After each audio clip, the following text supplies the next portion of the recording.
வணக்கம் astro அரஞ்சி channel நேர்களே, நான் உங்கள் அன்பான சயின்டிபிக் வேதிக் அஸ்ட்ராலஜர் அஸ்ட்ரோ அரஞ்சி பேசுகிறேன்.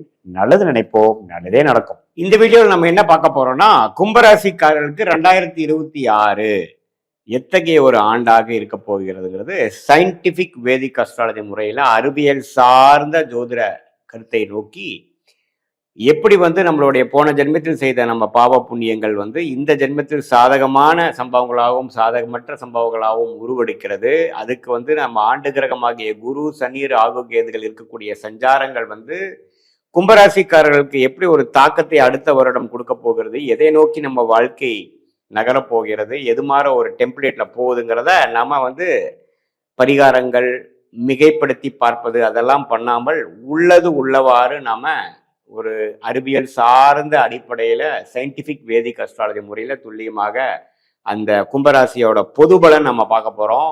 இப்ப பாருங்க, சனி 2ஆம் இடத்துல இருக்கிறார், ராசிக்குள்ள ராகு இருக்கிறார், 7ஆம் இடத்தில் கேது இருக்கிறார், குரு 5ஆம் இடத்துல கிட்டத்தட்ட ஆண்டின் முதல் 5 மாதம் இருக்கிறார். ஜூன் முதல் வாரம் தான் 2026 குரு பயிற்சி வருகிறார். கிட்டத்தட்ட டிசம்பர் முதல் வாரம் வரைக்கும் 11 மாதங்கள் வரைக்கும் ராகு கேதுகள் பயிற்சிகள் இல்லை. ஸோ ஆல்மோஸ்ட் எப்படி ஒரு அமைப்பு கொடுக்குதுன்னு பார்த்தீங்கன்னா, 2ஆம் இடத்துல சனி இருந்து இன்னுமே 7.5 நாட் சனி முடியாம பாத சனியாக இருக்கும் பொழுது பணம் ஒரு 100 ரூபா வர வேண்டிய இடத்துல 50 ரூபா தான் வரும். அந்த மீதி இருக்கிற 50 ரூபாய்க்கு போராட வேண்டிய அவசியம் கண்டிப்பாக கொடுக்கும்.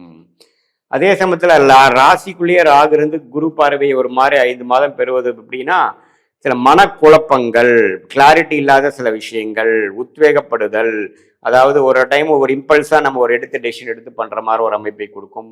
அந்நிய சூழ்நிலை, அந்நியர்களை பார்க்கும் பொழுது, பழகும் பொழுது, அவங்களோட நம்ம தொடர்பு கொள்ளும் பொழுது கேர்ஃபுல்லா இருக்க வேண்டிய அமைப்புகள் இருக்கு.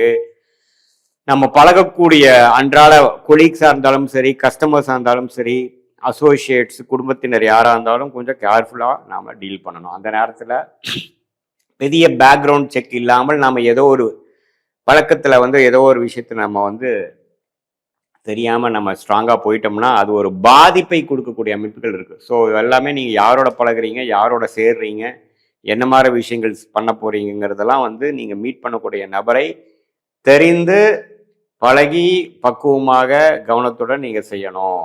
அதே சமயத்துல 7ஆம் இடத்துல கேது இருக்கும் பொழுதும் நம்மளுடைய விஷயங்கள்லாம் கொஞ்சம் கேர்ஃபுல்லாக இருக்கக்கூடிய அமைப்புகளுக்கு திருமண விஷயங்கள் கொஞ்சம் பார்த்து பண்ணணும். இந்த நேரத்தில் திருமணம் பண்ணும் பொழுது காதல் விஷயங்கள் இதெல்லாம் கொடுக்குற மாதிரி கொடுத்து பிரச்சனை பண்ணணும். அந்நியர்களோட பழகும் பொழுது கேர்ஃபுல்லாக இருக்கணும். குடும்பத்தில் ஆல்ரெடி இருக்கிறவங்க கணவன் மனைவிக்குள்ளேயே சில பிரிவுகள், சில மனஸ்தாபங்களாக வரக்கூடிய அமைப்புகள் இருக்குது, அதுலேயும் கொஞ்சம் கேர்ஃபுல்லாக இருக்கணும். இப்போ பாருங்க, ஜூன் மாதத்து முதல் வாரத்திலேருந்து 2026 குரு 5ஆம் இடத்துல இருக்கக்கூடிய குரு இதுவரை கொஞ்சம் எல்லாத்தையுமே ஒரு அமைதியா அந்த பிரச்சனைகள்லாம் கொஞ்சம் கட்டுப்படக்கூடிய அமைப்புகளை கொடுத்துட்டு இருந்த குரு 6ஆம் இடத்துக்கு குடும்ப விஷயங்கள், உறவு விஷயத்துல ஒரு மேன்மை இல்லாமல் பண்றார். ஏன்னா குருவின் பார்வை ராசியிலிருந்து விலகுது. ஆனா நீங்க வியாபாரம், வேலை விஷயமாக அதிகமாக உழைக்கக்கூடிய அமைப்பு, பணவரவு அதிகமாக இருக்கும். லோன் வாங்கி அபிவிருத்தி பண்றது, லோன் வாங்கி வசதிப்படுத்திக்கிறது, வண்டி வாகனத்தை அப்கிரேட் பண்ணிக்கிறது, வீடு வசதிப்படுத்திக்கிறது, இடம் வாங்குறது, வெளிநாடு போகிறது, குடுக்கல் வாங்கல்ல நிறைய பண்றது, ஷேர் மார்க்கெட் இன்வெஸ்ட் பண்றதுன்னு பெரிய ரிஸ்க் எடுக்கக்கூடிய அமைப்புகள் பண்ணி நம்ம அன்றாட வேலையில குடும்பத்தை கவனிச்சுக்கிறது, அது மாதிரி விஷயத்துலாம் கொஞ்சம் குறைபாடுகள் வரக்கூடிய அமைப்புகள் உண்டு. ஸோ ஜூன் மாதத்துக்கு அப்புறம் பார்த்தீங்கன்னா வம்பு வழக்கில் கேர்ஃபுல்லா இருக்கணும், உடல் உபாதைகள் கேர்ஃபுல்லா இருக்கணும். அதே சமயத்துல உங்களுக்கு யாரும் தெரியாதவர்கிட்ட ஒரு பேராசைப்பட்டு பணத்தை கொடுக்கறது, யாருக்கோ போய் கேரண்டி நீங்க எடுத்து நீங்க பண்றது, அதே சமயத்துல தெரியாத ஒரு நபர்கிட்ட நீங்க வர்த்தகம் பண்ணி ஒரு பணமே வாங்காம ஒரு பொருள் அனுப்பி மாட்டிக்கிறது, அது மாதிரி சில விஷயங்கள்லாம் நடக்கிறதுக்கு வாய்ப்பு உண்டு.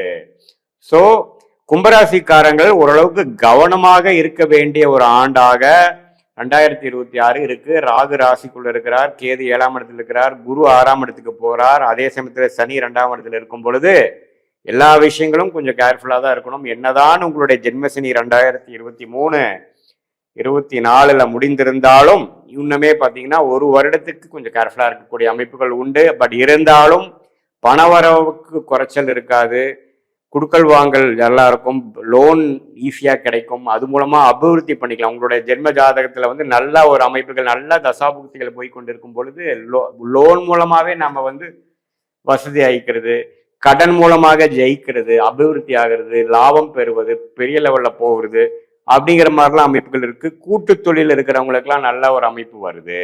ஸோ ஓரளவுக்கு மிக்சடான ட்ரெண்ட் உள்ள அமைப்பு. வெளிநாடு எதிர்பார்க்கிறவங்களுக்கு வெளிநாடு போகக்கூடிய அமைப்பு, விசா கிடைக்காம இருக்கிறவங்களுக்கு விசா கிடைக்கிற அமைப்பு, ஹையர் ஸ்டடீஸ்க்காக போகக்கூடிய அமைப்பு, வெளிநாட்டில் இருக்கிறவங்க இன்னொரு நாட்டுக்கு டிராவலிங் போகக்கூடிய அமைப்பு, இது எல்லாமே கொடுக்கக்கூடிய அமைப்பு வந்து கும்பராசிக்காரருக்கு 2026 முழுக்க இருக்கு. குறிப்பா சொல்லணும்னா ஜூன் மாதத்துக்கு அப்புறம் இன்னும் அதிகமாக அது இருக்குது.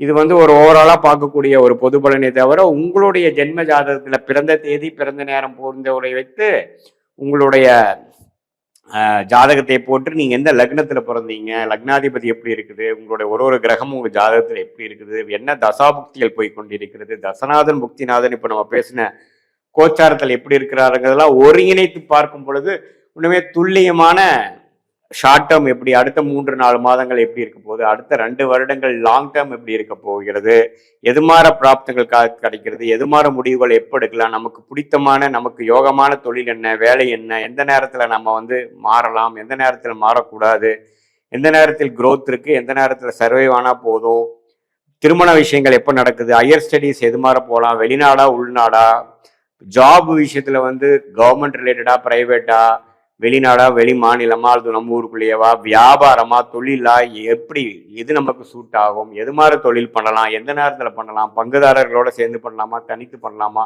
இது எல்லாமே நம்ம ஜாதகத்துல வந்து என்ன மாதிரி கர்ம பலன் வந்து இருக்குதுங்கிறது துல்லியமாக சயின்டிபிக் வேதிக் அஸ்ட்ராலஜி முறையில பார்த்து எந்த விதத்தையும் மிகைப்படுத்தாமல் உள்ளது உள்ளவாறு பார்த்து அதுக்கு தகுந்த மாதிரி ஒரு கிளாரிட்டி எடுத்து நம்மளுடைய பிராப்தங்களை தெரிந்து கொண்டு தேவையற்ற விஷயங்களை, தேவையற்ற திட்டங்களை, தேவையற்ற முயற்சிகளை தவிர்த்து தேவையான விஷயங்கள், நம்மளுடைய பிராப்தம் என்னவோ, நம்மளுடைய யோகம் என்னவோ, நம்மளுடைய கர்மா என்னவோ, அதுக்கு தகுந்த மாதிரி டைரக்ஷன்ல திசையில போகும்பொழுது தேவையற்ற சமய விரயம், தேவையற்ற பொருள் விரயத்தை தவிர்த்து எளிதில் எதிர்நீச்சல் போடாமல் நம்மளுடைய வாழ்க்கையில நம்மளுடைய பொட்டன்ஷியல் என்ன, நம்மளுடைய குறிக்கோள் என்னங்கிறது தெரிந்து நம்ம ஈஸியா நம்ம அந்த திட்டங்களை தெரியுமானால் எளிதில் வாழ்க்கையில் வெற்றி பெறலாம். சயின்டிபிக் வேதிக் அஸ்ட்ராலஜியே பார்த்தீங்கன்னா எப்பப்போ நமக்கு கிளாரிட்டி தெரியலையோ, எப்போ நமக்கு என்ன பண்றதுன்னு தெரியலையோ, எப்படி நீங்க ஒரு இடத்துக்கு போகும்பொழுது உங்களுக்கு ரூட் தெரியாதப்போ நீங்க கூகுள் மேப் பாக்குறீங்க, தெரிஞ்சுக்கிறீங்க எவ்வளவு டிஸ்டன்ஸ்ல இருக்குது, போற வழி டிராஃபிக்கா இருக்கா, எப்படி இருக்கு, வேற மாற்று வழி இருக்கா, என்னென்ன மாதிரி ஆப்ஷன்ஸ் இருக்கு, எவ்வளவு நேரத்துல போய் சேருவோம், எந்த டைரக்ஷன்ல போகணும், எத்தனை லெஃப்ட் எத்தனை ரைட்டு, இதெல்லாம் நம்ம எப்படி நம்ம தெரிஞ்சுக்கிறோமோ அதே மாதிரி உங்களுடைய வாழ்க்கையில ஒரு கிளாரிட்டி இல்லாத டைம்ல மட்டும் பார்த்தால் போதும், எல்லா நேரமும் பார்க்க வேண்டியதில்லை. சயின்டிபிக் வேதிக் அஸ்ட்ராலஜி முறையில் பார்க்கும் பொழுது எதையுமே மிகைப்படுத்தாமல், பயப்படுத்தாமல், இல்லாத விஷயத்தை பெருசு பண்ணாமல், பரிகாரங்கள் அது மாதிரி விஷயத்துக்கு போகாமல், என்ன நமக்கு காட்டுதோ அதுக்கு தகுந்த மாதிரி வாழ்க்கையை நம்ம நிர்ணயிச்சு அதுக்கு தகுந்த மாதிரி நம்ம போகும்பொழுது வாழ்க்கையில் எளிதில் வெற்றி பெற முடியும் என்று சொல்ல விரும்புகிறேன். மீண்டும் மற்றொரு காணொளியில் சந்திப்போம். நன்றி, வணக்கம்.